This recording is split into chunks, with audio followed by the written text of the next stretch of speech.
नमस्कार, बहुत स्वागत है आप सभी का। आप देख रहे हैं कहानी कुर्सी की। मैं हूं सौरभ शर्मा आपके साथ। और आज का दिन तो बड़ा महत्वपूर्ण दिन है। आज जैसा आपने सुना अभी अयोध्या से प्रधानमंत्री को, संघ प्रमुख सरसंघ चालक मोहन भागवत जी को, योगी आदित्यनाथ जी को आज एक संकल्प के, एक संघर्ष के अपनी पूर्णता को प्राप्त होने का दिन है। आज अयोध्या में बने राम मंदिर पर ध्वजारोहण हो गया और वो प्रधानमंत्री और सरसंघ चालक के हाथों हुआ। हम आज प्रोग्राम में इसके महत्व पर बात करेंगे, इसके देश और राष्ट्र के लिए क्या महत्व है उस पर बात करेंगे, देश की राजनीति पर इसका क्या प्रभाव पड़ेगा उसकी बात करेंगे। और स्टूडियो में रोज़ की तरह आपके मेहमान जो हैं वो आ चुके हैं। हमारे साथ हर्षवर्धन त्रिपाठी जी, विजय त्रिवेदी जी, प्रोफेसर संगीत रागी जी मौजूद हैं और हमारे साथ समीर चौगांवकर जी वही मौजूद हैं। बहुत स्वागत आप सभी का एक बार फिर। और आज अगर आपने सारे भाषण सुने हो तो उसमें एक ही बात आपको बार बार सुनाई दी होगी, वो ये है कि आज जो हुआ वो एक पूर्णता का दिवस है। आज सनातन के शिखर पर यह धर्म ध्वजा फहराई गई है। प्रधानमंत्री नरेंद्र मोदी खुद अयोध्या गए, राम मंदिर के शिखर पर ध्वजारोहण उन्होंने खुद किया, साथ में संघ प्रमुख थे। पूरे मंत्रोच्चार के बीच नरेंद्र मोदी ने अभिजीत मुहूर्त में एक रिमोट के जरिए मंदिर के शिखर पर धर्म ध्वजा फहराई। प्रधानमंत्री नरेंद्र मोदी ने जैसे ही वो बटन दबाया तो ये 2 किलो की केसरिया ध्वजा 161 फीट ऊंचे शिखर पर फहराने लगी। तो तस्वीरें भी आप देखेंगे। ध्वजारोहण करने से पहले प्रधानमंत्री ने, संघ प्रमुख मोहन भागवत ने राम दरबार में पूजा आरती की। इसके बाद रामलला के दर्शन उन्होंने किए और प्रधानमंत्री रामलला के लिए वस्त्र और चंवर खुद लेकर के गए हुए थे। उन्होंने सप्त ऋषियों के दर्शन किए, भगवान शेषावतार लक्ष्मण की पूजा की, जलाशय भी देखा। इससे पहले प्रधानमंत्री ने साकेत कॉलेज से राम जन्मभूमि तक करीब 1.5 किलोमीटर लंबा आज लोगों के बीच में जाकर के रोड शो भी किया। स्कूली बच्चे भी वहां पर थे, फूल बरसाए जा रहे थे, जगह जगह महिलाएं उनका स्वागत कर रही थी। धर्म ध्वजा फहराने के बाद प्रधानमंत्री मोदी ने राम भक्तों को संबोधित किया और अपने उद्घोष की शुरुआत आज उन्होंने जय सिया राम से की। प्रधानमंत्री ने कहा कि आज हर राम भक्त में एक संतोष का भाव है। आज उन सारे लोगों को याद करने का दिन है जिन्होंने अपने प्राण दे दिए आज के दिन को देखने के लिए, और उनमें से बहुत सारे लोग आज हैं नहीं। आज संघ प्रमुख ने कहा कि अशोक जी होंगे, अशोक सिंघल जी आज स्वर्ग से भी आज उनकी आत्मा को तृप्ति मिली होगी। तो मैं आप सबसे पहले आपको हम बातें सुनाएं, प्रधानमंत्री क्या बोले। वो जो तस्वीर इस वक्त आपकी स्क्रीन पर चल रही है ना, इसको शुरुआत से जरा दिखाइएगा। जब ये धर्म ध्वज ऊपर शिखर पर चढ़ रही थी उस वक्त प्रधानमंत्री के, संघ प्रमुख के, उत्तर प्रदेश के मुख्यमंत्री योगी आदित्यनाथ के और सामने मौजूद तमाम लोगों के चेहरे पर क्या भाव थे, आप देखिए।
सियावर रामचंद्र की, सियावर रामचंद्र की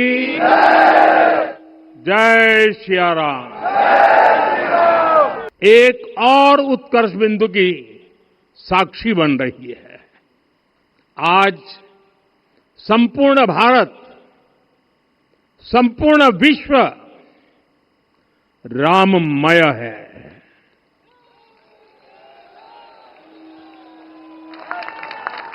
हर राम भक्त के हृदय में अद्वितीय संतोष है, असीम कृतज्ञता है, अपार अलौकिक आनंद है। सदियों के घाव भर रहे हैं, सदियों की वेदना आज विराम पा रही है। सदियों का संकल्प आज सिद्धि को प्राप्त हो रहा है। आज उस यज्ञ की पूर्णाहुति है जिसकी अग्नि 500 वर्ष तक प्रज्वलित रही।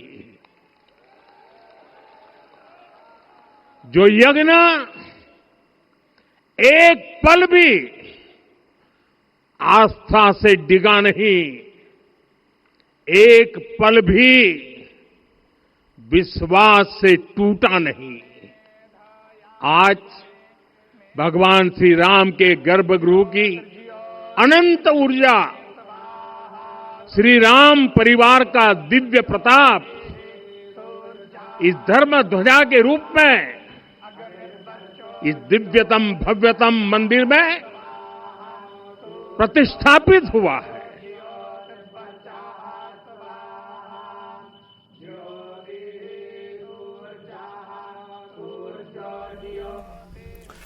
तो ये तस्वीरें आपने देखी और प्रधानमंत्री ने अपने आज भाषण की शुरुआत जय सिया राम से की। इसमें भी एक अलग भाव है, उसकी भी हम लोग बात करेंगे। हम लोग अब चर्चा शुरू करते हैं अपनी। फिर मैं आपको प्रधानमंत्री ने जो कहा, संघ प्रमुख जो बोले और जो उसके बाद मुख्यमंत्री योगी आदित्यनाथ जी सबसे पहले उन्होंने बात की थी, उन्होंने जो बोला उसकी बात करें। आज भी देखिए बहुत लोग आपको भी मिले होंगे, हो सकता है। मंदिर तो बन गया, आज कौन सा बड़ा दिन है? 25 नवंबर क्यों महत्वपूर्ण है? राम मंदिर तो 2024 में बन चुका था। आज एक धर्म ध्वज उस पर फहराई जानी थी। 40 करोड़ लोग तो दर्शन जाके कर चुके राम मंदिर में जब से मंदिर बना। फिर आज का दिन महत्वपूर्ण क्यों? इसका जवाब आज हमारे मेहमान आपको दें। और फिर ये धर्म ध्वज क्या है, प्रधानमंत्री नरेंद्र मोदी ने इसका जो महत्व और मतलब बताया वो भी मैं आपको सुनवाऊंगा। लेकिन त्रिपाठी जी, 25 नवंबर क्यों याद रखा जाएगा? देखिए, मैं तो अब 25 नवंबर जैसी कोई तारीख या 22 जनवरी जैसी कोई तारीख या जो भूमि पूजन हुआ था ऐसी कोई तारीख, मैं तो मानता हूं कि ये तारीखें सिर्फ एक एक तारीख आप याद रखिए। हिंदू पुनर्जागरण की सीढ़ियां चढ़ते हुए आपको ये तारीखें बस याद रखी है। अभी भी हम शिखर पर पहुंचना बाकी। तो ये तारीखें हिंदू धर्म के पुनर्जागरण के जो अलग अलग सीढ़ियां थी उसकी हैं। और क्योंकि मैं बार बार कहता हूं और थोड़ा गर्व भाव भी आ जाता है कि हम तो अवध के लोग हैं भैया, हमारे तो राजा राम हैं। और मैं अक्सर ये भी कहता था 2010 में जब इलाहाबाद उच्च न्यायालय का निर्णय आया, उसको मैं बार बार दोहराता हूं। कई लोग कहेंगे कि रेपिटेशन, लेकिन कहना जरूरी है कि जो समाज, देश, व्यक्ति अपने माता पिता, अपने आराध्य को समृद्ध नहीं रख सकता, दरिद्रता में रखता है, वो दरिद्र ही रहता है, वो समाज पीछे चला जाता है। आज जब ये धर्म ध्वजा वहां लहरा रही है तो आप जरा सोचिए, मतलब आप पैरामीटर्स पर उठाकर देखिए उत्तर प्रदेश आज कहां है। आप पैरामीटर्स पर उठाकर देखिए भारतवर्ष कहां है, जिसके राजा भरत यानी जो राम जी के भाई और राजा भरत यानी स्वयं मृगेंद्रता वाले, किसी की भी, मतलब मैं आपको सिर्फ संदर्भ दे रहा हूं। वो जो चंद्रगुप्त मौर्य का शासनकाल था, वो जो सम्राट अशोक, महान अशोक का शासनकाल था, वो जो छत्रपति शिवाजी का, जिसको हम बार बार कहते हैं हिंदवी स्वराज की स्थापना, वो शासनकाल था। वो जो हम कहते हैं हमारा चोला साम्राज्य था, वो जो हम कहते हैं कि विजयनगर में हमारी प्रतिष्ठा हमारी समृद्धि को देखकर सबको लगा कि अरे यार वहीं चलते हैं, कारोबार करेंगे, और कहा कि आ जाओ भैया करो जिसको करना है। हम वो भारत थे।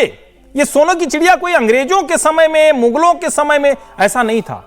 और उसकी प्रतिष्ठा की ये शुरुआत हो रही है। इसके अलग अलग चरण थे। और आज जब ये धर्म ध्वजा वहां लहरा रही है, तो मैं फिर कहूंगा केंद्र बन रहा है अयोध्या, केंद्र बन रहा है काशी, केंद्र बन रहा है मथुरा। और जब केंद्र हमारा मूल पर लौटेगा तो हमको अलग से कुछ बताने करने की जरूरत नहीं होगी। सोचिए कितने कुपढ़, कितने क्या कहें, मतलब शब्द भी उनके लिए क्या कहा जाए, वो इस स्थान पर क्या बनवाना चाह रहे थे आप जरा सोचिए। और वो अपने को सेकुलर कहते हैं। मैं इसीलिए बार बार कहता हूं फ्रॉड सेकुलर हैं। यानी राम जी का घर जहां है, राम जी जहां पैदा हुए, वहां कह रहे थे कि जब विश्वविद्यालय बना दो। कुछ मूर्ख किस्म के लोग तो कह रहे थे शौचालय बना दो, कुछ कहते थे अस्पताल बना दो। सब बनेगा भैया। ये यहां सिर्फ वो सिटी स्मार्ट नहीं होने जा रही है अयोध्या। अयोध्या में जो कुछ आप कल्पना कर सकते हैं, शोध से लेकर, स्वास्थ्य से लेकर, शिक्षा से लेकर, अन्न से लेकर, सब वहां बनेगा और उसकी स्थापना हो रही है। और जब राम जी का ये मंदिर बना था बाल स्वरूप का, तो सब कह रहे थे भाई अभी पूरा नहीं हुआ। राम दरबार बना, सप्तऋषि बने, जटायु जी का भी है, गिलहरी की भी प्रतिष्ठा है, संत तुलसीदास तो हैं ही। और तब जब एक प्रधानमंत्री खड़ा होकर वहां, और मैं फिर कह रहा हूं, ये हिंदू पुनर्जागरण की सीढ़ियां चढ़ते हुए देखिए, सरसंघ चालक डॉक्टर मोहन भागवत और नरेंद्र मोदी उसके प्रतीक भर हैं। हर हिंदू के मन में वही भाव है जो हाथ जोड़े धर्म ध्वजा के सामने नरेंद्र मोदी के मन में था। अब ये धर्म ध्वजा का महत्व क्या है? प्रधानमंत्री ने भी आज कहा, यह धर्म ध्वजा केवल कोई ध्वज, कोई झंडा थोड़ी है। ये भारतीय सभ्यता के पुनर्जागरण का ध्वज है। इसका भगवा रंग और उस पर अंकित कुबेदार वृक्ष राम राज्य का प्रतीक है। यह सफलता का, सृजन का प्रतीक है। सुने।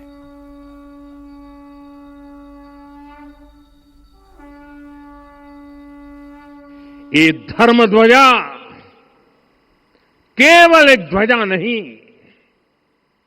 ये भारतीय सभ्यता के पुनर्जागरण का ध्वज है। इसका भगवा रंग, इस पर रचित सूर्यवंश की ख्याति, वर्णित ओम शब्द और अंकित कोविदार वृक्ष राम राज्य की कीर्ति को प्रतिरूपित करता है। ये ध्वज संकल्प है, ये ध्वज सफलता है, ये ध्वज संघर्ष से सृजन की गाथा है, ये ध्वज सदियों से चले आ रहे स्वप्नों का साकार स्वरूप है। ये ध्वज संतों की साधना और समाज की सहभागिता की सार्थक परिणति है। साथियों, आने वाली सदियों और सहस्त्र शताब्दियों तक ये धर्म ध्वज प्रभु राम के आदर्शों और सिद्धांतों का उद्घोष करेगा। ये धर्म ध्वज आह्वान करेगा, सत्यमेव जयते नानृतम, यानी जीत सत्य की ही होती है, असत्य की नहीं। ये धर्म ध्वज उद्घोष करेगा, सत्यम एक पदम ब्रह्म सत्य धर्म प्रतिष्ठित, अर्थात सत्य ही ब्रह्म का स्वरूप है, सत्य में ही धर्म स्थापित है। ये धर्म ध्वज प्रेरणा बनेगा, प्राण जाए पर वचन न जाहि, अर्थात जो कहा जाए वही किया जाए।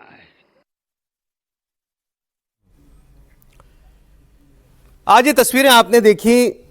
हम तो इस प्रोग्राम में ज़्यादातर राजनीति की बात करते हैं, राजनीति समाज से जुड़ी है। हमारे देश में कितने हिंदू होंगे? 120 करोड़ हिंदू होंगे।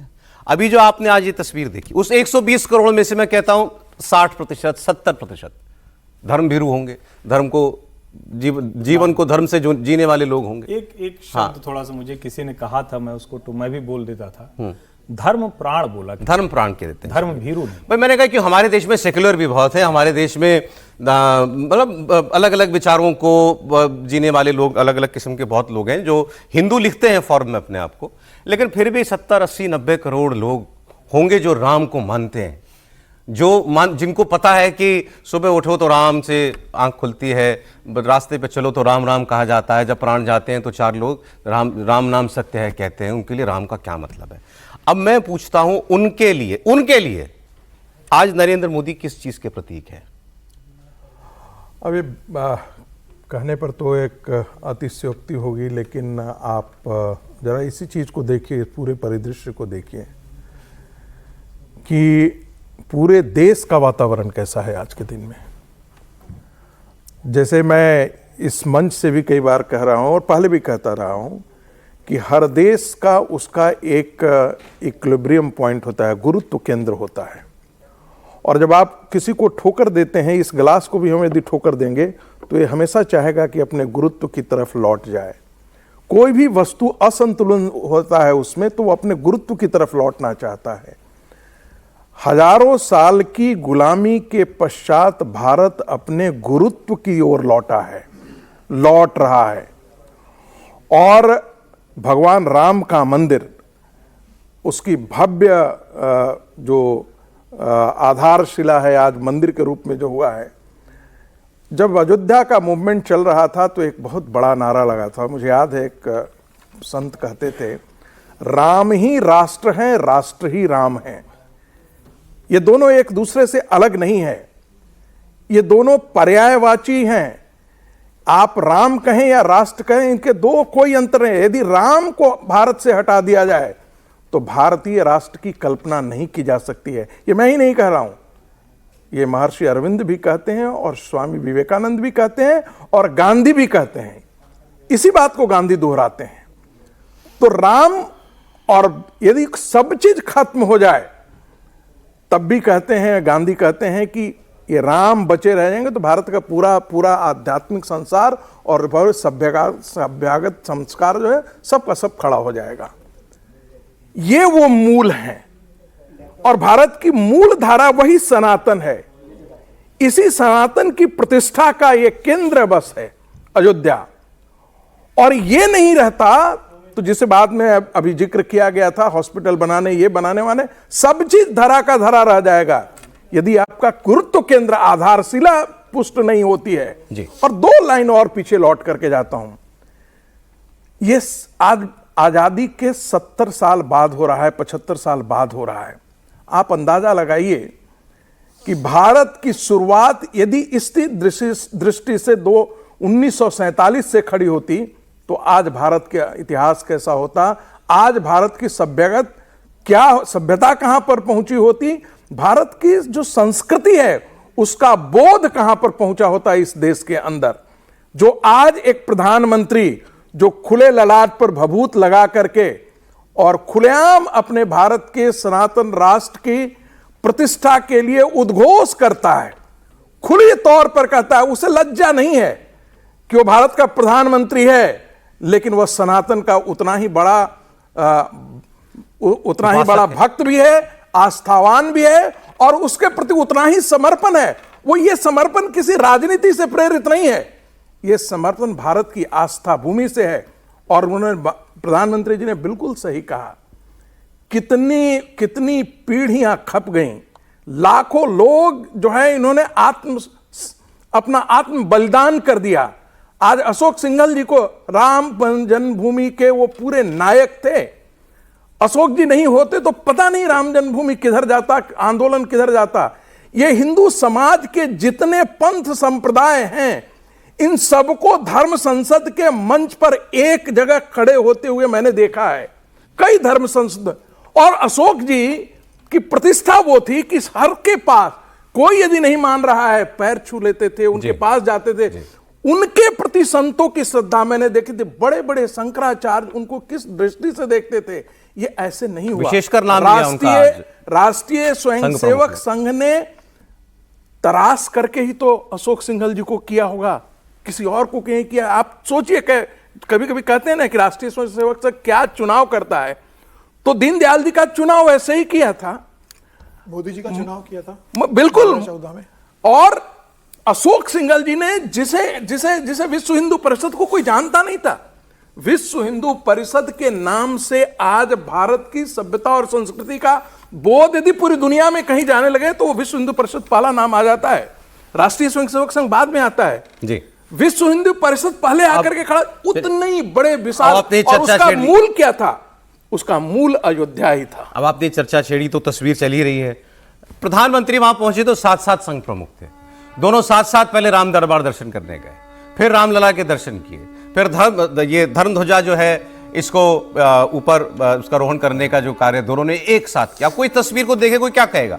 कोई मान ले कोई विदेशी पत्रकार यहां होता, कोई समीक्षक होता, वो कहेगा भारत के दो सबसे शक्तिशाली ताकतवर लोग एक तस्वीर में आपको दिखाई दे रहे हैं। लेकिन क्या इतना भारी है नरेंद्र मोदी और संघ प्रमुख मोहन भागवत का एक साथ होना? ये तो बहुत छोटा सा वो होगा जवाब इसका कि दो शक्ति केंद्र एक साथ हैं, और बहुत सारे उन लोगों के लिए भी परेशानी का होगा जो दिन भर यही कहते हैं कि भाई इनमें कोई ना कोई तो खटपट चल रही है, ढूंढते रहते हैं क्योंकि अध्यक्ष नहीं बनाया, फिर वहाँ पर चेंज नहीं किया, यहाँ पर चेंज नहीं किया। तो अक्सर हम लोग चर्चा करते रहते हैं, क्योंकि मैंने थोड़ा सा संघ पर काम किया तो समझ में आया कि मुझे लगता है कि भारतीय जनता पार्टी की राजनीति और संघ के केंद्र की यदि दो प्रमुख लोग को देखा जाए तो इतनी ज़्यादा सिनर्जी मैंने नहीं देखी उनके रिकॉर्ड में। नरेंद्र मोदी और सरसंघचालक जो हैं डॉक्टर मोहन राव भागवत के, दोनों में सिनर्जी है। और इससे पहले आप देखिए तीनों घटनाक्रम हुए हैं, आज वो पहली बार नहीं है, तीनों राम मंदिर के बड़े घटनाक्रम। और अक्सर क्या कहा जाता है कि राजनेता का जो लोभ है ना वो बड़ा होता है। इतने बड़े मौके पर चाहे तो प्रधानमंत्री जी अकेले भी रहें तो कोई यहाँ पर आप क्या करते इस पर नहीं करते ना, लेकिन वो संघ प्रमुख को लेकर भी वहाँ पर साथ चल रहे हैं, वो एक सिनर्जी है। जैसे अभी प्रोफेसर साहब ने कहा ना कि राम ही राष्ट्र है और राष्ट्र ही राम है, तो वो मूल है हमारा। आज़ादी को भी जैसे हम लोग चर्चा करते हैं तो आज़ादी कोई एक एडमिनिस्ट्रेटिव आज़ादी का ही मसला नहीं है ना, वो भारत को फिर से जिंदा होने की आज़ादी है। एक बार हम लोग चर्चा कर के एम मुंशी जी को मैं पढ़ रहा था जब सोमनाथ पर उन्होंने काम किया, तो मैं समझता हूँ जो आज बात हुई फिर से कि यदि 1947 में ही ये काम भी हो जाता तो शायद इतना विवाद भी नहीं होता। ठीक बात, मेरे ख्याल से कि उसी समय ये पुनर्जागरण होता कि जिन चीज़ों उसमें किसी का द्वेष और वो भी नहीं होता। ये बाद में सारी पॉलिटिक्स हुई, उसको लेकर ये काम हुआ। अशोक जी को लेकर भी बात हुई, अशोक जी के साथ मेरा बहुत संपर्क रहा राम मंदिर मूवमेंट में भी। और मैं समझता हूँ जो प्रोफेसर साहब ने कहा ना कि अशोक जी के बिना इस पूरे मूवमेंट को देखना मैं मुश्किल समझता हूँ। और इतना ईमानदार मतलब कोई उस तरह से नहीं, अपने संकल्प के प्रति कोई ईमानदार आदमी मैंने अशोक जी जैसा नहीं देखा कि उस तरह का होगा। और ये पूरा धर्म ध्वज फहराना ये सब एक सांस्कृतिक पुनर्जागरण है। और यदि भारत के इतिहास को देखें या दुनिया के इतिहास को भी देखें तो बिना सांस्कृतिक जागरण के आप आगे नहीं बढ़ सकते। जिसे आप सेंट्रल फोर्स कहें, गुरुत्वाकर्षण कहें, कुछ भी कहें। और भारत में तो सारे भक्ति आंदोलन के बाद ही देश के नए राजनीतिक आंदोलन, सामाजिक आंदोलन हुए। भक्ति आंदोलन उसका प्रथम। जी, मैं आपको माफी चाहता हूँ, रोक रहा हूँ, थोड़ा सा आप एक छोटा सा विराम ले लें, फिर आते हैं। अल्प विराम कहना चाहिए, फिर उसके बाद आते हैं तो आपको हम संघ प्रमुख की बात भी सुनाएंगे। और अभी सबने कहा राम, आपने बताया राम ही राष्ट्र, राष्ट्र ही राम। प्रधानमंत्री ने कहा हम अपनी जड़ों से कट गए थे। कहने वाले कहते हैं कि हमारा तो संविधान भी विदेशों से प्रेरित है, और जब कोई समाज अपनी जड़ों से कट जाता है तो इतिहास के पन्नों में दफन हो जाता है। आज वहीं से निकाला गया है इस देश की सभ्यता को एक बार फिर से स्थापित करने के लिए। राम मंदिर का सारा कार्य पूर्ण हो गया और उसके बाद आज वहां पर धर्म ध्वजारोहण का भी कार्यक्रम पूरा हो गया, जिसके लिए प्रधानमंत्री नरेंद्र मोदी वहां पर थे, संघ प्रमुख वहां पर थे, मुख्यमंत्री योगी आदित्यनाथ भी वहां पर थे। अब यहाँ जो ध्वजा जो है फहराई गई, उसकी तस्वीर एक बार आप फिर देख लीजिए। उस पर कोविदार वृक्ष अंकित है, राम राज्य का प्रतीक माना जाता था। और इसका उदाहरण देते हुए आज इसी का प्रतीक को अपनी बातों में लेते हुए प्रधानमंत्री ने एक बात कही। उन्होंने कहा राम मंदिर किस बात के लिए तोड़ा गया था? हमारे देश में जितने भी आक्रमण हुए, इस्लामी आक्रांता जितने भी आए, मंदिर ही क्यों तोड़ते थे? आपने कभी सोचा है? मंदिर इसलिए तोड़ते थे कि आपका संकल्प तोड़ा जा सके। एक समाज को बिल्कुल दीनहीन बना दो, उसकी आस्था पर ऐसी चोट करो वो उठ ही ना पाए, और फिर धीरे धीरे इस्लामी आतंकी तो चले गए, हमारे देश में अंग्रेज आ गए और अंग्रेजों ने भी वही काम किया कि ये देश अपनी जड़ों से जुड़ा रहेगा तो कभी ना कभी तो खड़ा हो ही जाएगा, तो इसकी जड़ें काटो। फिर उन्होंने मैकाले का नाम लिया। ये मैकाले ने आपको ये बताया कि आपके देश में जो है वो सबसे बुरा है, वो सबसे दीन है, और इसके अलावा दुनिया में जो कुछ है वही अच्छा है और उसी को अपना। तो उन्होंने कहा कि जो समाज अपनी जड़ों से कट जाता है वो इतिहास के पन्नों में दफन हो जाता है। सुनिए। वृक्ष इस बात का उदाहरण है कि जब हम अपनी जड़ों से कट जाते हैं तो हमारा वैभव इतिहास के पन्नों में दब जाता है। साथियों, जब भरत अपनी सेना के साथ चित्रकूट पहुंचे तो लक्ष्मण ने दूर से ही अयोध्या की सेना को पहचान लिया।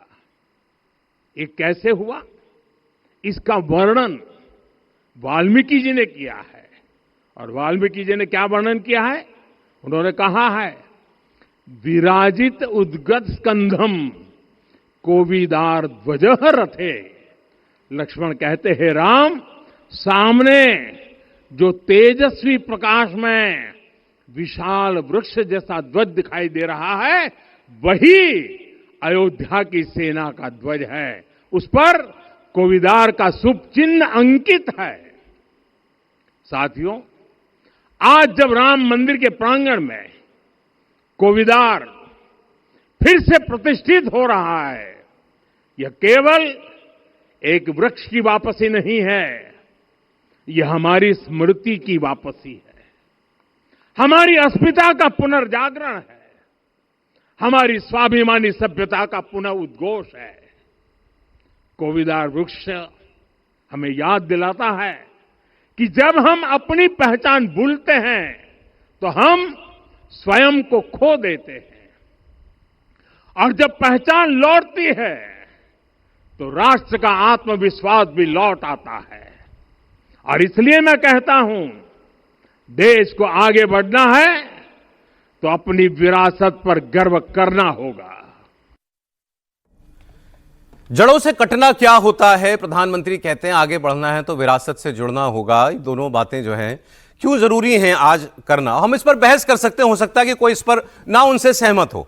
तो मैं आपको एक तस्वीर दिखाता हूं। आप 2 दिन से एक विषय देख रहे होंगे, आज की कल की एक बहुत बड़ी खबर भी थी कि यहां दिल्ली में वायु प्रदूषण को लेकर के कुछ छात्रों ने एक प्रदर्शन किया कर्तव्य पथ पर जाकर के, और ये नारे क्यों लगा। मैं जानबूझकर ये तस्वीरें आपको आज प्रधानमंत्री की इस बात के साथ दिखा रहा हूं कि नारे लगा रहे थे नक्सलवाद के समर्थन में, और नारे लगा रहे थे एक दुर्दांत कुख्यात मारे जा चुके जिसके ऊपर लाखों रुपए का इनाम था, नक्सली हिडमा के, करोड़ रुपए का इनाम था, 1 करोड़ रुपए। उसके समर्थन, कितने हिडमा मारोगे हर घर से हिडमा निकलेगा। ये कौन? हमारे बच्चे हैं ना, हमारे घरों के बच्चे हैं, हमारी यूनिवर्सिटियों में पढ़ते हैं। इनको क्या पढ़ाया जा रहा है? और इनको जो पढ़ाया जा रहा है उससे देश की के आगे बढ़ने में या देश के विकास में कौन सी हमें सुविधा मिल रही है? या हम इनके मन में जो बातें डाल रहे हैं, जो बीज डाल रहे हैं, उसका क्या परिणाम होगा जरा आप सोचिए। क्यों प्रधानमंत्री ये कह रहे हैं कि हमको हमारी जड़ों से काट दिया गया? जितनी किताबें, ये प्रोफेसर साहब यहाँ हैं, जितनी किताबें लिखी गई अंग्रेजों के जाने के बाद, हमने भी वही किताबें पढ़ी। और त्रिपाठी जी भी कह रहे थे, लोग कहते थे राम मंदिर की जगह ये बना दो, वो बना दो, वो बना दो। हमारे जैसे बहुत लोग जब पढ़ते थे तो हमें भी ऐसे ही लगता था, क्या झगड़े में पड़े यार, हिंदू मुसलमान के झगड़े में पड़े। आपको लगता था ठीक ही, आप मतलब चलो क्या तो है? ये मैं कह रहा हूं, आप इनको क्या दोष देना? इनको क्या दोष देना जिनको आज जो वो उस नक्सली की फोटो लगा करके प्रोटेस्ट कर रहे हैं, जिनको अपनी जड़ों का पता ही नहीं। इनको तो ये बताया जा रहा है, यूनिवर्सिटी में प्रोफेसर ये बता रहे हैं, वो वीडियो भी आपने देखे होंगे जिसमें बताया जाता है कि हिंदू धर्म कितना बुरा है। ये प्रोफेसर बताते हैं, यूनिवर्सिटी के अंदर बताते हैं, तो इनकी क्या गलती है? सौरभ जी, समीर जी वैसे बोलते इस पे, लेकिन बस 2-3 लाइन जोड़ देना चाहता हूं। 1947 के बाद, भारत आजाद के बाद, आप जरा एक एक करके एजुकेशन मंत्रियों को आप जो देख लीजिए कौन बनाए गए हैं। क्या उनकी जड़ें भारत में थीं? क्या नेहरू ने इस भारत को अपनी जड़ों से जुड़ने दिया? Jawaharlal Nehru, Aligarh university, Jadavpur university, Hyderabad university, Delhi university, उस समय के आप जरा अपॉइंटमेंट देखिए कैसे हुआ करता था। एक गिरोह बनाया गया और पैटर्न क्लाइंट रिलेशनशिप डेवलप किया गया। जो लोग इस आइडियोलॉजी से आते थे उन्हीं लोगों को वहां पर खड़ा किया गया था। कई बार लोग कहते थे ना, राइट विंग से इंटेलेक्चुअल खड़ा क्यों नहीं हुआ? अरे सुबह से शाम तक तुम मार्क्स पढ़ाओगे तो हेडगवार पैदा कहां से लेगा? तुमने हेडगवार किसी को पढ़ने की आजादी ही नहीं दी। अब कह रहे दोनों पढ़ाओ। नहीं, आज कहता है वो लोग, आज जब उनको हथौड़ा उन्हीं में मिला, हमको पढ़ना चाहिए, इस देश की जनता को एक जानना चाहिए। एक किताब का जिक्र कर रहा हूं, red hammer on Calcutta university. आपको सबको पढ़ना चाहिए। इन वामपंथी दुष्टों ने उस किताब को छापने नहीं दिया था, और वो भी सीपीआई के थे, वो भी नहीं थी कि राइट विंग थे। वो संतोष भट्टाचार्य जो वाइस चांसलर थे वो सीपीआई के थे। सीपीआई तक को कलकत्ता में उन लोगों ने, इन गिरोहों ने बर्दाश्त नहीं किया और उनके आज मार पीट, उनकी किताब नहीं छपने दी। आज भी ऐसे आइडियोलॉजी को छपने नहीं दिया जाता है इस भारत में, अभी भी वो स्थिति है। मैं तो ये कह रहा हूं, देश बदला है, बिल्कुल बदला है। जरूर बदला है। और मैं फिर कह रहा हूं, आप हेडगवार भी पढ़ाओ, आप मार्क्स भी पढ़ाओ, पता लगे दुनिया को।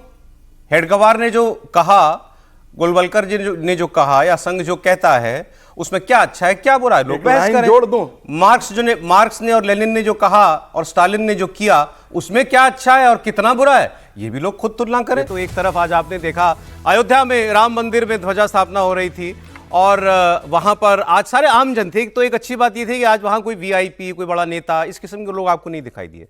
जितने लोग थे वहां श्रद्धा भाव से पहुंचे हुए सब लोग थे। सभी लोगों ने जब देखा धर्म ध्वजा जो है चढ़ रही, तस्वीरें दिखा दीजिए एक बार फिर, सब ऐसे हाथ जोड़े खड़े थे, प्रणाम कर रहे थे सब, बिल्कुल उनके चेहरों पर आप वो आस्था देख सकते थे। अब लेकिन राजनीति है, ये उत्तर प्रदेश है और यही वो अयोध्या है। अयोध्या ने भाजपा का सांसद चुन के नहीं दिया था, और उत्तर प्रदेश है जहां जिसकी वजह से भारतीय जनता पार्टी 240 पर आ गई थी।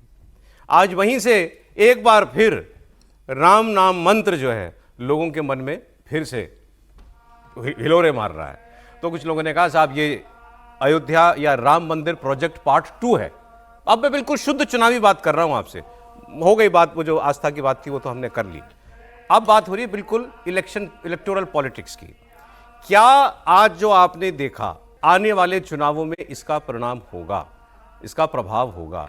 हम ही लोग बात करते थे कितना 2024 में, जनवरी में हुआ ना, 22 जनवरी 2024 को, साहब अब तो ऐसी लहर आ जाएगी और वैसी लहर आ जाएगी। और हुआ क्या, 300 240 पर आ गई भारतीय जनता पार्टी। इसका क्या असर होगा जो आज आपने 25 नवंबर 2025 को जो आप होते हुए देख रहे हैं, इसकी बात करते हैं। लेकिन मैं आपको अखिलेश यादव जी का जो है एक आज का जो एक पोस्ट, वो मैं आपको दिखाना चाह रहा था।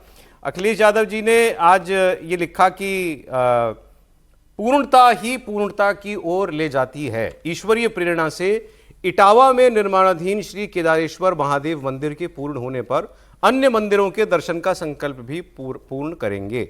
आस्था जीवन को सकारात्मकता और सद्भाव से भरने वाली ऊर्जा का ही नाम है। दर्शन के लिए ईश्वरीय इच्छा ही मार्ग बनाती है, वही बुलाती है। सच तो यह है कि हम सब तो ईश्वर के बनाए मार्ग पर बस चलकर जाते हैं। आस्थावान रहें, सकारात्मक रहें। अखिलेश जी कह रहे हैं आस्थावान रहें। मैं मानता हूं कि वो भी आस्थावान हैं। उनके पिताजी के बारे में, मुलायम सिंह जी के बारे में तो कई लोगों ने कहा कि वो तो हनुमान जी के बहुत बड़े भक्त थे। अब आप लेकिन जरा इसमें देखें वो क्या कह रहे हैं। आज दिन क्या है, अयोध्या में राम मंदिर में ध्वजारोहण का दिन है, और वो क्या कह रहे हैं, ईश्वरीय प्रेरणा से इटावा में निर्माणाधीन श्री केदारेश्वर महादेव मंदिर के पूर्ण होने पर, वो केदारेश्वर मंदिर की बात कर रहे हैं, और वो जब निर्माण पूर्ण हो जाएगा तब अन्य मंदिरों के दर्शन का संकल्प पूरा करेंगे। पिछले साल 2024 में उनको भी न्योता गया था राम मंदिर का, गया था ना सर वो, और वो नहीं गए थे। और उस वक्त उन्होंने ये कहा था, तब भी उन्होंने यही बात दोहराई थी कि भगवान भक्त को बुलाता है। रामायण पढ़ा नहीं है उन्होंने। और जब बुलाएंगे तो हम जाएंगे, सब परिवार जाएंगे और दर्शन करके आएंगे राम मंदिर में। आज उन्होंने राम मंदिर का नाम नहीं लिया, आज उन्होंने केदारेश्वर मंदिर का नाम लिया। वो इटावा में बना रहे जो केदारनाथ मंदिर हमारा धाम है, उसी का एक आप मान लें वैसा ही, उसी का एक प्रारूप जैसा वो इटावा में बना रहे हैं। अच्छी बात है, लेकिन आज केदारेश्वर महादेव मंदिर की बात करना, राम मंदिर की बात ना करना। अखिलेश जी कह रहे हैं वो मंदिर पूर्ण हो जाएगा तो हम बाकी संकल्प भी पूरे करेंगे। त्रिपाठी जी देखिए, वैसे तो किसी को भी ये अधिकार है, और हम तो ऐसे धर्म में है नहीं, यहाँ तो कोई दूसरा भी अगर चाहे, अगर कोई विदेशी व्यक्ति भी आना चाहे और अन्य धर्म का भी आना चाहे और आके दर्शन कर ले, तो उसका, जिसको कहते हैं धर्म न जाएगा न कुछ है। यहाँ वाला मसला तो है नहीं कि आप कहीं जा नहीं सकते, चाहे पुरुष हो, स्त्री हो, किसी दुनिया के किसी हिस्से का हो। लेकिन क्या अखिलेश यादव को बड़ा एहसास हो गया जो बिहार के परिणामों ने दिया? क्योंकि अब आप कह रहे हैं शुद्ध राजनीतिक बात। हाँ, बिल्कुल बिल्कुल। तो क्या बिहार ने वो एहसास करा दिया क्या? और जब ये महाकुंभ हुआ था पिछले वर्ष, तो उसके बाद मैं पटना गया था एक कार्यक्रम में, तो वहां एक सज्जन मुझसे मिलने आए और उन्होंने कहा कि हम गाड़ी चलाकर सपरिवार गए, और आपको अनुमान नहीं, ये उनकी वो सुन रहे होंगे अभी वो डॉक्टर साहब इस बात को, तो उन्होंने कहा कि आप लोग अनुमान नहीं लगा रहे हैं कि कैसे पूरा बिहार वो प्रयागराज में गंगा किनारे जुटा, और आप जो विश्लेषक लोग हैं वो दूसरी तरह से देख रहे हैं। तो अब चूंकि हम कह सकते हैं अभी 10,000 है, महिला है, पता नहीं कौन कौन सी चीजें हैं, वो सब आएंगी, लेकिन जो प्रयागराज के महाकुंभ से जोड़कर एक व्यक्ति ने मुझको पटना में कहा, वो परिणाम में बदलता दिखा। अब क्या हुआ था, संगम में स्नान करने अखिलेश जी भी गए। अवधेश प्रसाद कह रहे हैं कि हमको अगर न्योता मिले तो हम नंगे पांव जाएंगे। अब सवाल यह है कि यही तो अवधेश प्रसाद थे ना जिन्होंने पटका पहनाने पे एक ने किसी ने राम का पहना दिया था, तो उन्होंने कहा कि वो हमारी पार्टी के शुक्ला जी हैं, एकदम ऐसे ही बोले जैसे हम बोले, शुक्ला जी आ गए तो पहना दिए तो अब नहीं उतारे। मतलब आप इसको समझिए, इसका मतलब क्या हुआ? इसका मतलब जो राम भक्तों का दबाव है वो राजनीति पर पड़ रहा है। अभी आप कह रहे थे कि राम राष्ट्र है, राष्ट्र राम है, तो राजनीति भी बिना राम के कहां से चलेगी? अखिलेश यादव को यह एहसास है कि 27 के चुनाव के पहले किसी न किसी बहाने से प्रभु राम के दर्शन करने हैं। ये मैं इसको दोहरा रहा हूं फिर से, इसको पूरी तरह समझिए। इस पोस्ट का आप ये मतलब निकाल रहे हैं? 100% उनको पता है कि अगर हमने प्रभु राम के दर्शन नहीं किए तो जो राम भक्त जनता है उसको दूसरी तरह से लेगी। और जहां तक रही बात कौन भक्त है, भाई सब भक्त हैं, कोई किसी का ठेका थोड़ी ना हम कह देंगे हम ज्यादा हैं वो कम है। और हम तो उस हिंदू परंपरा तो क्या है कि प्रभु राम थे, लेकिन रावण से बड़ा भक्त थोड़ी ना शिव का कोई था। और अंत में जब उनको शिवलिंग स्थापित करना हुआ रामेश्वरम में, तो ब्राह्मण के तौर पर कौन मिला? वो रामायण में, वो भी एक रामायण में लिखा हुआ है ना कि वो तो रावण आया पूजा कराने, उसने कहा कि अभी तो मैं पूजा करा रहा हूं, तो इस वक्त मैं उस भाव में हूं। और यहां तक कि ये भी कहा जाता, मतलब अलग अलग कथाएं हैं, कुछ कहते हैं प्रतिरूप बनाया, कुछ कहते हैं कि रावण ने कहा कि हम उतनी देर के लिए सीता जी को लेके आएंगे। क्योंकि हिंदू परंपरा में अगर आप विवाह में हैं, अगर आप उस तरह से हैं, तो आप साथ में बैठकर पूजा करते हैं। सवाल यहां यह है कि क्या अखिलेश यादव को वो एहसास हो रहा है जिस एहसास को हम पिछले एक दशक में भारत के अलग अलग राजनीतिक चुनावों में, राजनीतिक चुनाव साफ साफ कह रहा हूं, उसमें हम होता हुआ देखे हैं। जो गलती हो गई है 2022 में, अखिलेश यादव उसको दुरुस्त करना चाहते हैं। मैं इसको ऐसे ही देखता हूं। अच्छा, वैसे किसी ने कहा कि उनको एक दूसरी गलती का भी एहसास हो गया। मैं नाम लेके बोलता हूं, सबा नकवी जर्नलिस्ट हैं और उन्होंने कल एक पोस्ट लिखा हुआ था और उन्होंने कहा कि आज की तारीख में समाजवादी पार्टी ने यह तय कर लिया कि हमको उत्तर प्रदेश में कांग्रेस के साथ नहीं जाना है। 2027 के चुनाव में हमें अकेले जाना है, कांग्रेस के साथ नहीं जाना। उन्होंने लिखा था क्योंकि समाजवादी पार्टी को ये लगता है कि कांग्रेस पार्टी ने हमको उसने ड्रैग किया, खास करके आरएलडी तब साथ में चुनाव लड़ रही थी, अब वो एनडीए में आ गई है। उनकी सीटों पर कांग्रेस पार्टी ने बहुत नीचे घसीटा गठबंधन को, तो कांग्रेस को बिहार के बाद अब वो साथ लेने के इच्छुक नहीं है अखिलेश जी, ऐसा उन्होंने क्लेम किया है। निश्चित रूप से बिहार का जो परिणाम आया उसने ये कहा जाए कि अखिलेश यादव की नींद तो उड़ाई, आंखें भी खोल दी है। अब अखिलेश यादव को यह लग रहा है कि बिहार में जिस तरीके से कांग्रेस का प्रदर्शन रहा है, आरजेडी का, हालांकि आरजेडी का भी कोई बहुत बेहतर प्रदर्शन नहीं रहा, आरजेडी भी 143 पर लड़के से 25 सीटें जीती है, तो वहां सिर्फ कांग्रेस को दोष देना ठीक नहीं। लेकिन उत्तर प्रदेश के अंदर अखिलेश यादव इस बात को समझ रहे हैं कि कांग्रेस से बहुत ज्यादा उम्मीद करना बेमानी होगी। और जो एमवाय समीकरण बिहार में अखिलेश यादव जिस एमवाय समीकरण के लिए बिहार में बहुत धुआंधार प्रचार किया था, वह एमवाय समीकरण जो मुसलमान का और यादव का माना जाता था, वो महिला और युवा में कन्वर्ट होकर जिस तरीके से एनडीए के पक्ष में चला गया, अखिलेश यादव को लग रहा है कि अब उत्तर प्रदेश के अंदर 2027 में सिर्फ मेरा जो एमवाय का समीकरण है उसके दम पर चुनाव नहीं लड़ा जा सकता। और पीडीए की वो जरूर बात करते रहे, हमेशा पीडीए की बात करते हैं। पीडीए का भी समीकरण जब अभी उत्तर प्रदेश के अंदर उपचुनाव हुए थे तो मिल्कीपुर में वो हारे चुनाव, भले ही फैजाबाद से अवधेश प्रसाद जीत गए, लेकिन मिल्कीपुर में चुनाव हारी समाजवादी पार्टी, और बाकी जगह भी हारे जहां मुसलमान डोमिनेंट एरिया था। तो अखिलेश यादव को समझ में आ गया कि आज जिस तरीके से प्रधानमंत्री मोदी ने यहां पर भाषण दिया है, जिस तरीके से आज ध्वजारोहण हुआ है, राम मंदिर का ये जो मुद्दा है, राम मंदिर की जो स्थापना है, ये 2027 में जब मोदी और योगी प्रचार करेंगे तो एक बड़ी भूमिका उत्तर प्रदेश के अंदर निभाने वाला है। तो अखिलेश यादव का ये डर है और इसलिए वो अब ये रास्ते ढूंढ रहे हैं। वो राम मंदिर भी जाएंगे, वो अयोध्या भी जाएंगे, अयोध्या में राम मंदिर भी जाएंगे, वो दूसरे शिवलिंग भी जाएंगे, या आप मान के चलिए वो बनारस भी जाएंगे। मैं आपको मैं क्योंकि अब चुनावों से जुड़ा हुआ और SIR एक बहुत बड़ा मुद्दा बना हुआ है, यूपी में भी, बंगाल में भी और राज्यों में भी, खासकर यूपी और बंगाल के अंदर। उत्तर प्रदेश में SIR कैसे चल रहा है और खास तौर पर मुस्लिम समाज इसको कैसे ले रहा है, यह मैं आपको दिखाना चाहता हूं। 2,18,00,000 से ज्यादा वोटरों के SIR फॉर्म्स डिजिटाइज हो चुके हैं, मतलब ये तो वापस आ गए हैं। तो ये इसको लेकर के वहां मुस्लिम समुदाय जो है वो क्या कर रहा है, कितना एक्टिवली पार्टिसिपेट कर रहा है SIR की प्रक्रिया के अंदर, कोई दिक्कत है तो क्या है वो बता रहा है, इसको आप जरा देखिएगा। और इसके साथ सरकार, कोई व्यक्ति छूट ना जाए वोट बनने से, जिसका वोट बनना चाहिए और ना बने, उसके लिए किस हद तक जा रही है यह भी आपको दिखाऊंगा। पहले एक जरा आप कुछ लोगों की बात भर सुनिए उत्तर प्रदेश में SIR को लेकर मुसलमान क्या कह रहे हैं। हम नहीं काटे जा रहे, जो नहीं उनको हटाया जा रहा, जो है उनको ज्वाइन किया जा रहा है। सही है, जरूरी है, अच्छा होना है, वेरिफिकेशन होना जरूरी है, बिल्कुल जरूरी, बिल्कुल सही और बिल्कुल होना भी जरूरी है। क्योंकि मालूम पड़ा ना अपने घर कितने लोग हैं तो सब बाहरी तो कोई नहीं, क्योंकि इतने हादसे हो रहे, इतना सब हो रहा है, अपना लोग सेफ रहे ना, कोई दिक्कत नहीं। सबकी जानकारी मिल गई, सबके फार्म जमा हो गए, एक फार्म मेरा बचा रहा है वो जमा करने आए हैं। बहुत जरूरी है ये।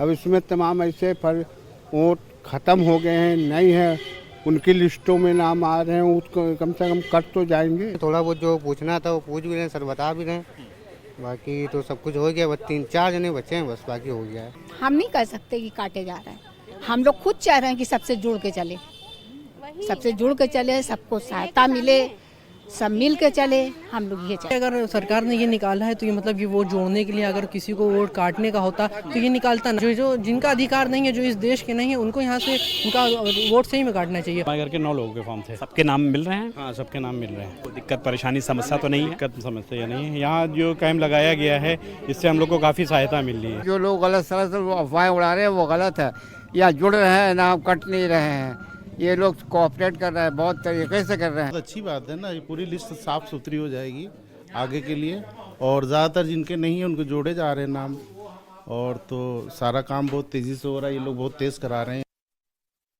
जिनके नाम पे सारी हाय तौबा, वो कह रहे हैं बढ़िया काम हो रहा है, किसी का नाम कट नहीं रहा। नाम काटने के लिए थोड़ी SIR हो रहा है, नाम जोड़ने के लिए हो रहा है। आपने इतने लोगों की बातें सुन ली, लखनऊ का था, मेरे पास बहुत सारे शहरों के हैं, मैं अब इतना दिखा नहीं सकता, समय नहीं, मेरठ का भी और शहरों का भी है, सब जगह से यही बात आ रही है। और जहां कोई दिक्कत हो रही है, लोगों ने खुद कैंप लगा लिए, एक दूसरे की मदद कर रहे हैं स्थानीय लोग कि भाई आओ तुम्हारा नाम जुड़वा दें। अब मैं आपसे कह रहा था कि सरकार किस हद तक जा रही है या BLO किस हद तक जाता है। BLO का काम आसान बिल्कुल नहीं है, और BLOs को परेशानी भी हो रही है, ये बात सही है। और चुनाव आयोग ने, जैसे खासकर पश्चिम बंगाल से आया कि कुछ लोगों की मृत्यु भी हो गई, सब हो गया, तो चुनाव आयोग ने सारे राज्यों में, 12 राज्यों में जहाँ SIR हो रहा है, सारे सब जगहों के जो CEO हैं, चीफ इलेक्टोरल अफसर, सबसे रिपोर्ट मांगी है कि बताइए क्या प्रॉब्लम क्या आ रही है, क्या वाकई में लोगों के ऊपर बहुत ज़्यादा दबाव है। क्योंकि उनको ये लगता है कि भाई जितना समय हम इन राज्यों में दे रहे हैं SIR के लिए, बिहार में तो हमने इससे कम समय में कर लिया था, तो दबाव इतना होना नहीं चाहिए। जो कुछ मानदेय दिया जाता है वो भी बढ़ा दिया गया है, ट्रेनिंग भी ज्यादा दे दी गई है, तो कह रहे हैं कि प्रॉब्लम होनी नहीं चाहिए, फिर भी है, तो आप हमको बताइए। अब आपको एक बड़ा इंटरेस्टिंग चीज आपको दिखा रहा हूं। बहुत जगह ऐसा होता है कि पता लिखा हुआ है, आपको भी, आप किसी, मान लीजिए कि रिश्तेदार के घर जा रहे होते हैं, आपके पास एड्रेस है, अब गूगल मैप नहीं बता रहा कि कहां से जाना है, वो भी खो जाता है कई बार। तो कई बार BLO को भी वो एग्जैक्ट एड्रेस नहीं मिलता कि भाई इस पद की पता कहां पर है, कौन सा मकान नंबर है। तो वो गए, खासकर मुस्लिम इलाके में, मस्जिद में गए, मस्जिद में जाके कहा कि अनाउंसमेंट कर दीजिए, जिसको फॉर्म नहीं मिला है, हम मस्जिद के बाहर ही कुर्सी डाल के बैठे हैं, यहीं आ जाएं और हमसे फॉर्म ले लें। देखें, ऐलान सुने, वह ऐलान ये है, जिस हजरात के फार्म भर चुके हो वो मस्जिद के सामने आकर जमा कर दें। एक बार फिर सुने, जिस हजरात के फार्म भर चुके हो वो मस्जिद के सामने आकर जमा कर दें। हाँ, ये फॉर्म जमा कराने के लिए तो और ज्यादा इंपॉर्टेंट है कि फॉर्म किसी का मिस ना हो जाए। तो ये कोई क्यों करेगा कि आप चाह रहे हैं कि भाई हाँ, सबके, हर आदमी का वोट जो है वो बनना चाहिए। लेकिन अखिलेश यादव ने उत्तर प्रदेश में चल रहे SIR को लेकर सारे BLOs के नाम एक X पर पोस्ट किया।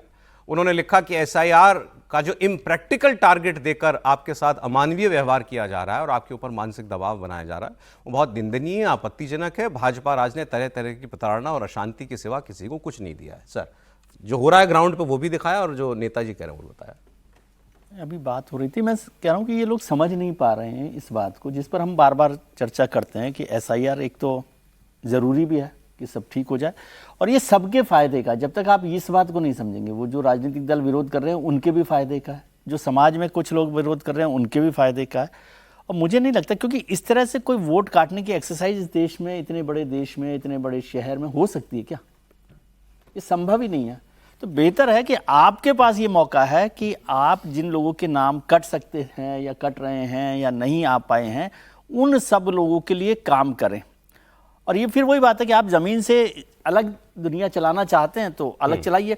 मान लीजिए आज मत करिएगा, SIR तो हो ही जाएगी ना। बिल्कुल, आप जिन लोगों के 50 लोगों के नाम जुड़वाना चाहते थे या जुड़वा सकते थे, वो नहीं जुड़वा पाएंगे। यही होगा ना। ये तो है नहीं कि SIR बंद कर देंगे कि भाई 50 लोगों ने नाम नहीं दर्ज कर। तो मैं कह रहा हूँ इस पूरे हिस्से में, पूरी SIR की एक्सरसाइज में सब पॉलिटिकल पार्टीज को, सब पॉलिटिकल वर्कर्स को, सब पॉलिटिकल एजेंट जो भी लोग हैं और सोसाइटी के भी जो लोग हैं, उनको इसमें ज्यादा से सोसाइटी के लोग ही कर रहे थे। जो कैंप लगाए ना, वो बोल रहे थे, वो लोगों ने ही कैंप लगाए। हाँ, और मैंने देखा कि बहुत सारी कॉलोनीज में सब लोग अपनी अपनी कॉलोनी की जो एसोसिएशन, अच्छी बात सब लोग, और वो अच्छी बात है कि ये, मैं कह रहा हूँ ये तो मौका निकल जाएगा ना।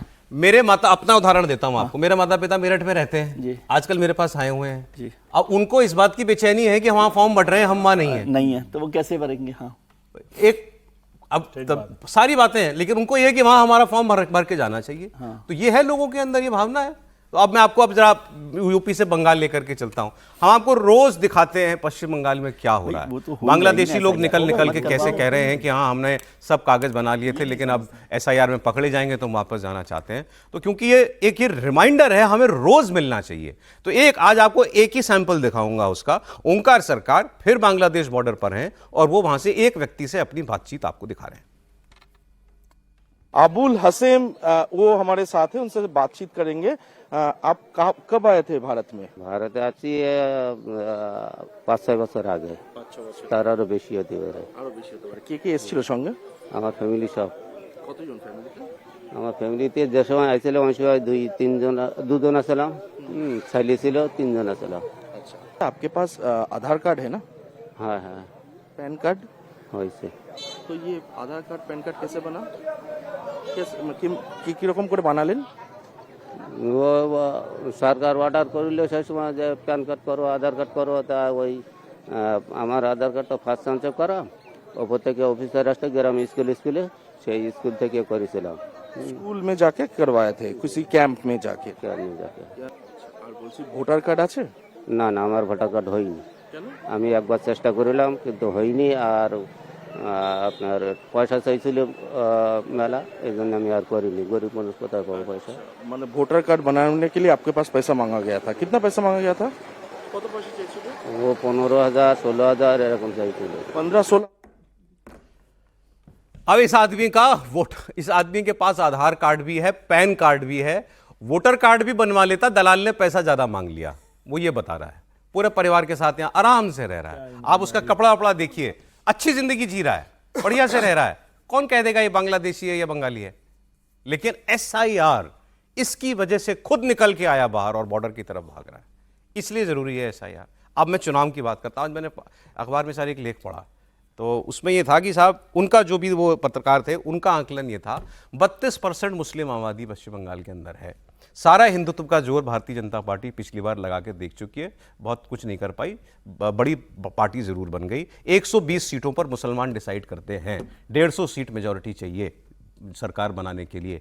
कैसे करेगी भारतीय जनता पार्टी? मैं करेक्ट कर देता हूँ, 143 सीटों पर है। बताइए फिर कैसे होगा? और ये 1998 में भी जब एक रिपोर्ट आई थी तो उसमें था कि 123 सीट ऐसे हैं जहाँ पर मुसलमान जो हैं या तो डोमिनेंट पोजीशन में हैं या डिसाइसिव पोजीशन में है, वहाँ का निर्णय कर पाते हैं। देखिए, जो बंगाल का 2011 का यदि आप सर्वे लेंगे, सेंसस डेटा लेंगे, तो उस समय वहाँ पर 30% की आबादी थी। आज के दिन में मुसलमानों की आबादी वहाँ पर कहीं जाकर के ठहरती होगी तो 30 और 35 के बीच में आकर के ठहरती होगी। ये आज कम से कम 14 साल होने जा रहे हैं। तो मुझे ऐसा अनुमान है डिकेडल ग्रोथ उनका यदि हम अकाउंट में लेते हैं और घुसपैठियों को लेकर के, तो ये मान करके चलते हैं कि करीब 30 और 35 के बीच में ही कहीं जाकर के आबादी होगी। तो बेस लाइन जो है तृणमूल का 32-35% के आसपास आकर के खड़ी है। फिर बच जाता है कितना, यदि हिंदुओं का 10% और 12% भी वोट यदि ममता बनर्जी को मिल जाता है तो चुनाव जीतने के लिए काफी हो जाता है जी।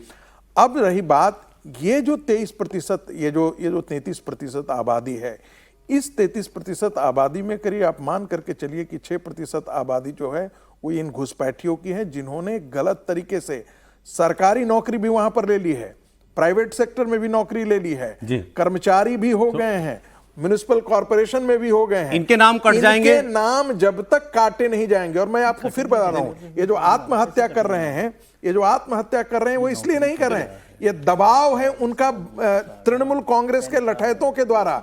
बिहार के अंदर हुआ एक भी आत्महत्या, मुझे अफसर इतना बता दें प्लीज कि अगर वो घुसपैठियों के आपने कहा 6%, बिल्कुल, अगर ये 6% नाम अब जो कटने चाहिए कट जाएं, तो बीजेपी के लिए लेवल प्लेइंग फील्ड है। मैं मानता हूं कि लेवल प्लेइंग फील्ड है, और मैं इससे इतर जाकर के बोल रहा हूं, इसको चुनाव से मत जोड़िए भगवान के लिए। ये देश के अंदर पलता हुआ पाकिस्तान और बांग्लादेश है, उनको आप डिसइंफ्रेंचाइज कीजिए। ठीक है, कल एक ने पूछा कि इनका करेंगे क्या, अरे इनको कंसंट्रेशन कैंप में डाल दो, खुद ही जा रहे हैं बाहर, डाल दो, खुद ही जा रहे हैं बाहर, लेकिन they don't deserve to be in India. अब बात करते हैं दुनिया के सबसे भीषण युद्ध की, जो 4 साल से चल रहा है, और ट्रंप दावा कर रहे हैं कि उन्होंने 7 युद्ध रुकवा दिए, 8वें की बारी है। हालांकि 8वीं को रुकवाने की कोशिश तो वो बहुत महीनों से कर रहे हैं। रूस यूक्रेन के बीच जो शेक हैंड करवा कर उनको लगा था कि बस अब शांति हो जाएगी, वो दिन तो आया नहीं।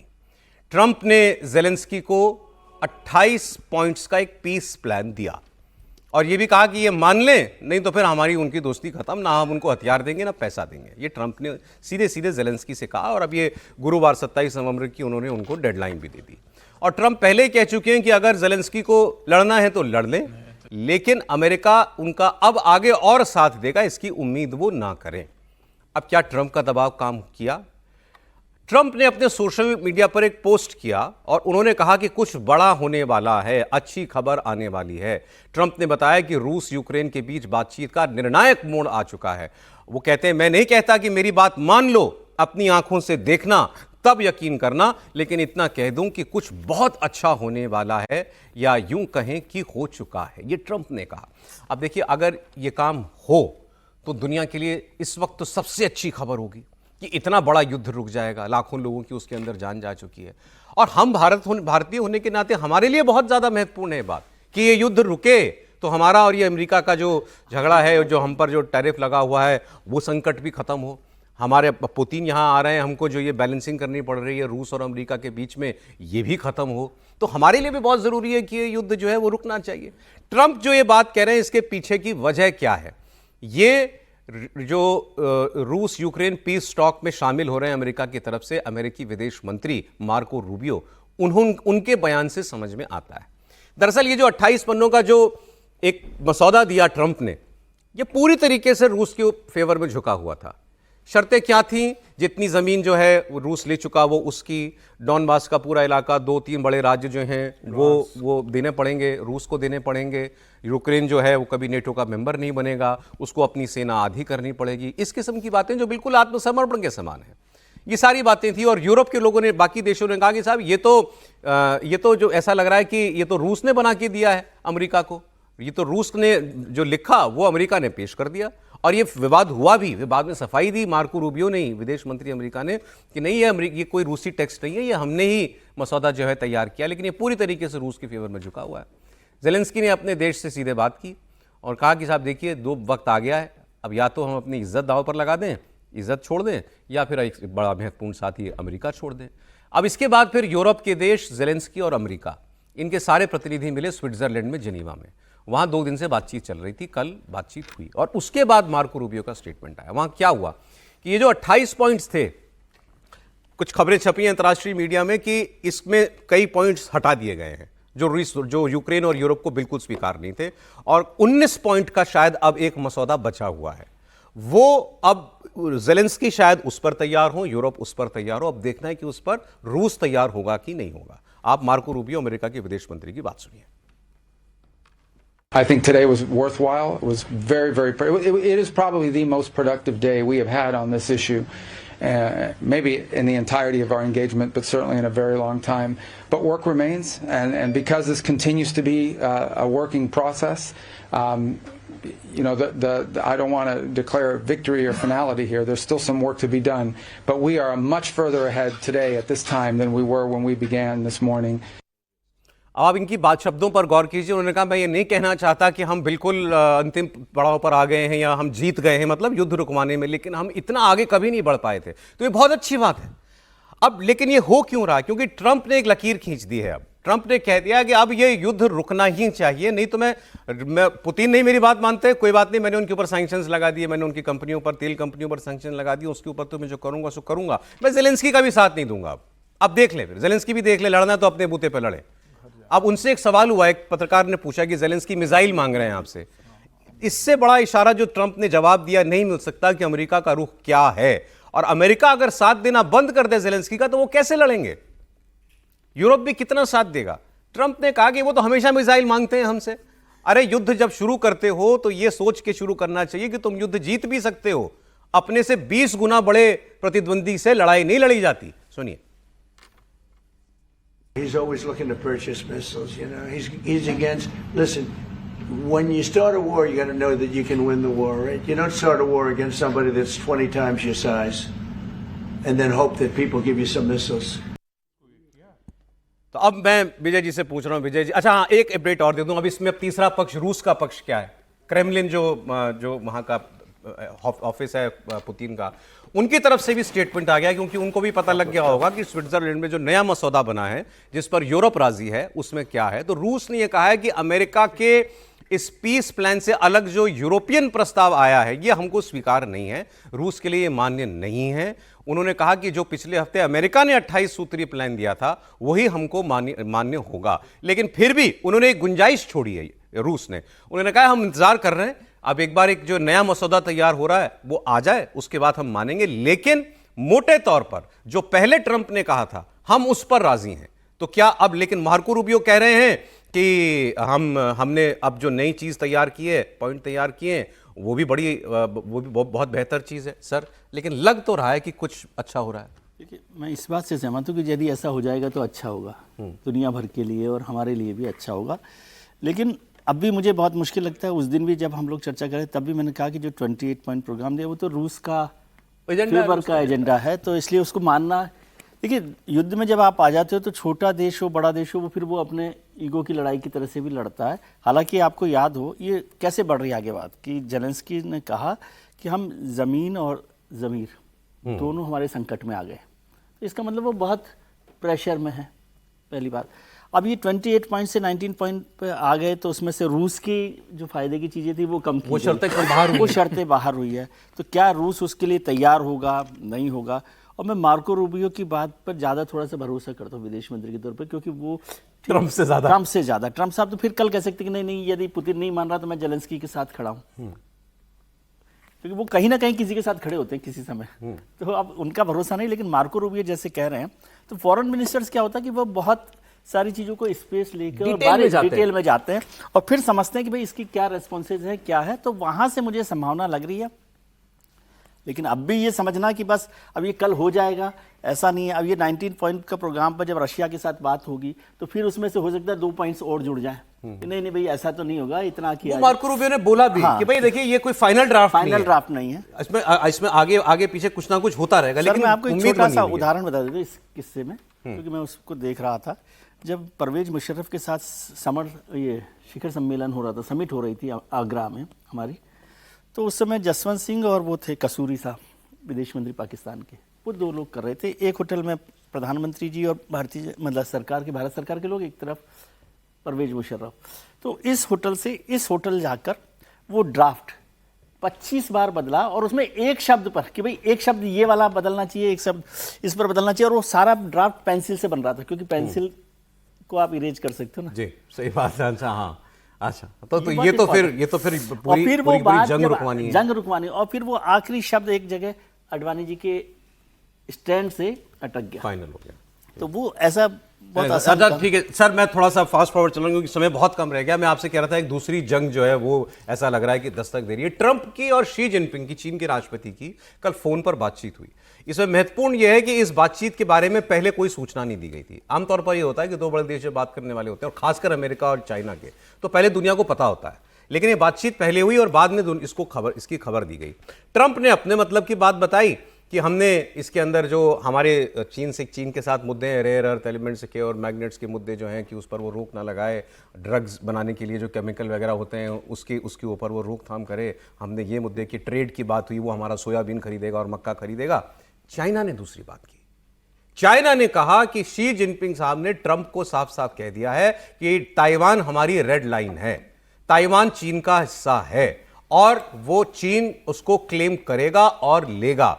इससे ये बात दुनिया में एक बार फिर ये बहस शुरू हो गई कि क्या चीन ताइवान को लेने के लिए अब सैन्य ताकत का इस्तेमाल करेगा, क्योंकि इसके पीछे पिछले कई हफ्तों में देखिए क्या क्या हुआ। जापान के प्रधानमंत्री ने कह दिया कि अगर चीन हमला करेगा तो हम भी अब सेना के साथ देंगे। तो चीन के राजदूत जो वहां चीन में थे उन्होंने कहा कोई ऐसा करेगा तो हम उसका गला काट देंगे। इस किस्म की बातें हो रही थी वहां पर। अब सवाल यह है कि अमेरिका की दी हुई सुरक्षा गारंटी पर ही ताइवान अभी इतने दशकों तक खड़ा रहा चीन के सामने। लेकिन ट्रंप साहब इनका भरोसा कितना करें कितना ना करें, तो अब ताइवान को भी लग रहा है, ताइवान को हथियार भी बेच रहा है। अमेरिका अभी $1 बिलियन के हथियार और देने की बात की है ताइवान को। लेकिन चाइना का जो मूड लग रहा है वो ये कि अब ये मामला बड़ा लंबा खिंच गया, क्या ताइवान पर चीन हमला कर सकता है? सीधी सीधी बात है प्रोफेसर साहब। देखिए, ये तो अभी कहना बड़ा मुश्किल है कि ताइवान पर हमला करा, लेकिन कल की एक खबर जरूर है कि ताइवान से 110 किलोमीटर दूरी पर जापान ने चाइना से सटे हुए आइलैंड पर अपना मिसाइल तैनात कर दिया है, और जिसको चीन ने कहा कि ये एग्रेशन वाला है, एग्रेसिव जो है वो पोस्चरिंग है जापान की तरफ से, और ये हमें स्वीकार्य नहीं है। मज़ेदार बात यह है कि देखिए, आज अमेरिका जो कुछ भी कहे, लेकिन ये तो सच्चाई है ना कि यूक्रेन को युद्ध में झोंका किसने? नाटो ने झोंका, उसके पीछे अमेरिका भी थे, उस समय की प्रशासन उसके लिए तैयार था। और सच मानिए तो वो अमेरिकन फॉरेन पॉलिसी की एक बहुत बड़ी फेलियर कहा जा सकता है कि रूस को चाइना के नज़दीक खड़ा कर दिया अमेरिकन पॉलिसी ने, यूक्रेन को रसिया से भिड़ा करके। आज जब आज इस हालत में आप इस प्रकार के ड्राफ्ट लेकर के आ रहे हैं, इसका मतलब दो बहुत साफ साफ है। नाटो ने पुतिन के आगे आत्मसमर्पण कर दिया है, उनकी हैसियत नहीं, वो कह रहे हैं कि हम अब सुरक्षित नहीं कर सकते हैं, हमें लड़ने की क्षमता नहीं है। वो कह रहे हैं कि 20 गुना वो ताकत, मतलब अंत में रूस की शर्तें ही मानी जा रही हैं और बिल्कुल यूक्रेन को ही कुर्बानी देनी पड़ेगी। और ये जो दूसरा युद्ध था, अब देखिए आगे इसमें क्या बात होती है। मैं आपको अपने पड़ोस की बात और बता देता हूं। हमारे पड़ोस में इस वक्त क्या हुआ, कल एक आपको मालूम है कि हमला हुआ, एक सुसाइड अटैक हुआ पेशावर में, पाकिस्तान में। इसमें 3 लोग उनके मारे गए, कई लोग उसके अंदर घायल हुए। ये फिर टीटीपी तहरीक तालिबान पाकिस्तान ने जो है ये हमला किया था। अब इसके बाद खबर है कि कल रात को पाकिस्तान ने अफगानिस्तान में एयर स्ट्राइक फिर की। मतलब पाकिस्तान और अफगानिस्तान में एक बार फिर बॉर्डर हॉट हो गया है, बॉर्डर पर एक बार फिर एक दूसरे पर हमला जो है वो शुरू हो गया है। ये इसका तीसरा चौथा राउंड है जो इस वक्त चल रहा है। अब ये बात आगे क्या होगी, क्या ये एक बार फिर कोई बड़ी शक्ल ले सकता है? खबर है कि एक बार फिर से जो पुराने मध्यस्थ थे, तुर्की, कतर, वो फिर एक्टिव हुए हैं। उन्होंने कहा है कि अब हम एक मीडिएशन सेंटर ही बना देंगे जो दोनों देशों के हालात पर और इन ऐसे तत्वों पर जो है वो नजर रखेगा। लेकिन ये ऐसा लग रहा है कि कोई व्यक्ति जो है वो बस चाह रहा है किसी तरह की ये दोनों देश जो हैं किसी तरह युद्ध में उलझ जाएं। त्रिपाठी जी, नहीं देखिए, ये एक मुश्किल तो है क्योंकि जिस तरह की स्थितियां वहां बन रही हैं, और मतलब इसमें दूसरे का हम कैसे कहें कि दूसरा कोई चाह रहा है। हम तो ये देख रहे हैं कि इनके बीच में भी आपस में जो स्थिति है वो ऐसी नहीं है कि वो युद्ध की स्थिति में न बने। नहीं, अब ये पाकिस्तान चाह रहा है या तालिबान चाह रहा है? सवाल ये मतलब अब दोनों की तरफ से कई बार ऐसे जो दिखता है, कई बार लगता है कि तालिबान बिल्कुल कुछ नहीं चाहता है। लेकिन अगर ध्यान से देखें तो पिछले कुछ समय में चाहे वो केपीके हो या डूरन लाइन को लेकर उनके बयान हो, तो तालिबान की तरफ से आक्रामक रहे। पाकिस्तान ने क्या किया, पिछले कुछ समय उसको लगा कि थोड़ी हमारी अमेरिका वाली ताकत आ गई तो हम धक्का देंगे, इनको बाहर निकाल देंगे। तो असली झगड़ा वहां से शुरू हुआ। तो ठीक है कि अमेरिका चाहता है वो अलग बात है, लेकिन इन दोनों के बीच में आपस में बहुत कुछ सेटल होना, और एक बार सेटल हो जाए तो अच्छा रहेगा। अरे सर, एक ट्रंप का स्टेटमेंट भी है, मैं दिखाना चाह रहा था, समय नहीं है। ट्रंप ने फिर कहा कि बागराम एयरबेस अफगानिस्तान का छोड़ना हमारी बहुत बड़ी भूल थी और हमें फिर एक बार उसको हासिल करना ही पड़ेगा। निश्चित रूप से मुझे लगता है कि जो पाकिस्तान रह रहकर जो अफगानिस्तान पर हमला कर रहा है, उसके पीछे मुझे लगता है अमेरिका की बहुत बड़ी भूमिका है। और अमेरिका चाहता है कि एक बार पाकिस्तान लड़े अफगानिस्तान से, फिर अफगानिस्तान खदेड़ा जाए, और या जो बागराम एयरपोर्ट का जो चल रहा है कि जो वापस अमेरिका चाहता है, ट्रंप जैसे चाहते हैं, वो वापस देना चाहता है। लेकिन फिलहाल मुझे लगता है कि बहुत संभावना कम है। दोनों देशों के बीच में छिटपुट हिंसा हो रही है। अभी कल ही 3 जगह एयर स्ट्राइक पाकिस्तान ने वहां पर की, और उनके मतलब सिविलियन मारे गए, उसके अंदर 15 सिविलियन मारे गए, 10 और 3 महिला मारी गई है। तो मुझे लग रहा है ये आने वाले दिनों में लड़ाई बढ़ सकती है।